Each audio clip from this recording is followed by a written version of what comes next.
Hello everyone. Customer ఒక blouse తీసుకొచ్చారనమాట stitch చేయడానికి. So, దీనికి ఇలా స్టోన్ వర్క్ ఇచ్చారు. సో, దీన్ని స్టిచ్ చేయడం కొంచెం ఇబ్బంది. కానీ దీన్ని మనం కరెక్ట్‌గా సెంటర్‌లోకి మలిచేసుకుంటే మాత్రము హ్యాండ్స్ పర్ఫెక్ట్‌గా అస్సలు రావు.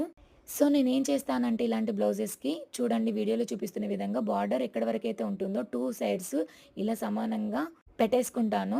రిమైనింగ్ క్లాత్‌కి మనకి వన్ సైడ్ మాత్రమే అతుకులు పడతాయి. 2 హ్యాండ్స్‌కి ఓన్లీ వన్ సైడ్ మాత్రమే అతుకులు పడతాయన్నమాట.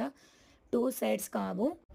ఇప్పుడిలా కట్ చేసుకున్న తర్వాత రిమైనింగ్ క్లాత్ కరెక్ట్‌గా రెండో వైపు హ్యాండ్ ఎలా సైజ్ ఉంటుందో అదే విధంగా మనం ఇంకో వైపు కూడా అతుకులు వేసుకుంటే సరిపోతుంది. నాకైతే ఇలా చేయడమే చాలా ఈజీగా అనిపించింది. ఇంకొక వేలో కూడా చేయొచ్చు. అదేంటంటే మనం బార్డర్ ఇచ్చిన వైపు కాకుండా ఇంకో వైపు మనం హ్యాండ్స్ కట్ చేసుకోవాలి. ఈ బార్డర్ ఉంటుంది కదా! ఇది సెపరేట్‌గా కట్ చేసేసుకొని ఈ బార్డర్‌ని తీసుకెళ్ళి మనం ఆ హ్యాండ్స్‌కి అతికించేసుకోవడమే. నాకైతే అలా చేయడం కంటే ఫస్ట్ చెప్పిన విధానమే నాకు బాగా నచ్చింది. సో, మీకెలా అనిపించిందో నాకు కామెంట్ బాక్స్‌లో తెలియజేయండి. వీడియో నచ్చినట్లయితే సబ్స్క్రైబ్ చేయడం మర్చిపోవద్దు. అంతే అండి video. Bye bye. See you in the next video.